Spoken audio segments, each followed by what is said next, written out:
Keke Palmer just interviewed Bobbi Althoff, and in this interview, she asked her all the questions that need to be asked. She talked about Drake, Offset, Michael Cera, and she talked about her being an industry plant. Y'all gotta listen to this. They get me good. What's the most uncomfortable interview that you've done? Or I guess awkward or roasting, however we put it into words. What's the one where you're like, oof?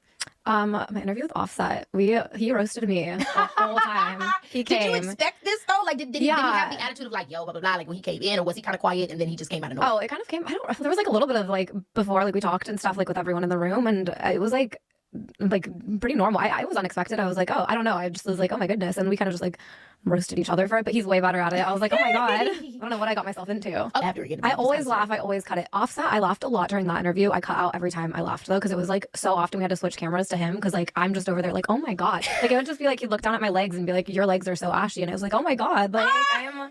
Like it was brutal. And then we have everyone in the room while we're recording. Like there's at least like 10 people in the room, and they're all laughing too. So it's just like, yeah, it's pretty funny to be in the room during it. And how do you like deal with the backlash? Especially like okay, so for like the Drake interview, and then it rolls over to the Yachty, then it rolls over to the Offset, and then there's like these Twitter threads where they like this white girl coming in hip hop and she's capitalizing off of it with this character that kind of like leans into some negative stereotypes. Like, do you care about that when you start doing your next interviews, or are you like what do you think when you read this stuff? Well, so during it, everything kind of happened. Like I was like, I didn't, like I said, I don't really plan anything. So it's like my Drake interview happened just because like Funny Marco interview happened. Like he followed me from there, and then Drake told Yachty to come on. So then Yachty comes on, and then like Tyga followed me, so then I DM him. I'm like, oh, do you want to? So it's like just whoever, but like I also asked a million other people too. Yeah. And it just happened to be like there was kind of like a connection in the beginning, and but I don't know. I don't like. I definitely see what people say online. Like, I mean, it makes you go viral too. I don't like to go viral for, like they say, you know, all publicity is good. I don't love when I see publicity that's not good at all. So yeah, I kind of like took a step back because I was like, well, yeah, I seen the Twitter thread the other day. I was like, she only interviewing Jessica Alba, people like that now. So I was curious. I was like, did it kind of spook? Did you feel like, wait a minute, like I don't want to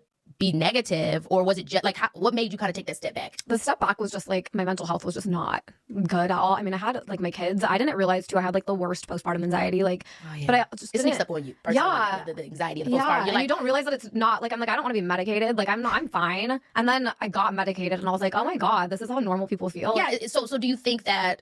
I don't know, like, that was kind of the shtick. It was like, okay, she's like, this is white girl who seems like super straight-laced. She's interviewing these hip-hop rappers. And that was kind of thing that people were, like, looking forward to, but then also people were, like, low-key hating on. And then it became this thing where it's like, now people are coming on the show, like you said, just to roast or just to kind of, like, blow up the character in a way. Mm-hmm. How does that change your, then, trajectory?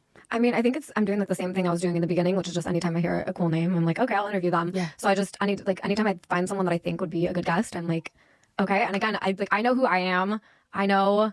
So who are you? My name is Bobbi Althoff. I feel like because I have this podcast mic, by the way, it's so hard for me not to just like jump into like start interviewing you right now. You can interview me too. There we go. I know you're very good at deflecting and bouncing off. I'm so good at that. It's really, I'm really impressed with it. Thank you. What was the question? Well, the question actually, I got lost in my question, but I can rephrase like a new one. But ultimately, how does it change your trajectory that people? Because this is the thing, right? Once people are aware of stuff, it kind of can take the fun out of it. Yeah. Because then you don't get to do your thing because it's like now they know what's going to come. Yeah. How do you keep the shtick going when so many people are trying to like blow it up? I mean, I want them to know it's like a fake thing. So I feel like it's pretty easy for me to keep up now. It's like even more fun now if people really understand like that's not like you're just watching something purely for entertainment. It's not. Yeah. And now I've been able to like with the break and then coming back, like really decide like what I want this character to be, because I didn't really get to put much thought into it before. But as far as like I don't know, like I want it to be more like comedy. So it's like I'm taking acting classes now. Like I'm really trying to like just, you know, like I said, when someone comes into your space, whenever you're recording, are you in character right away? Like, do you kind of intro yourself in the beginning and then you're like, oh, by the way, like we're about to get into it, so just know like I'm going to be like extra? Or do you kind of like surprise them? I feel like most of them have already seen it, so they kind of know what they're getting. But I definitely always start off normal. There's been a few times where like it's not, I don't know, it's just like there's one that I did and it's going to come out this week. Okay. But with Michael Cera. Oh, that's amazing. I live for him down. I know, it was like part of a campaign. Okay. And because it was, I like walked into the room and had to immediately be in character, but he's an actor, so he kind of just was in it, and it was great, but it was like so awkward at the end because it was like, okay, well, yeah, it was so nice meeting you, all right, bye. Like it was weird.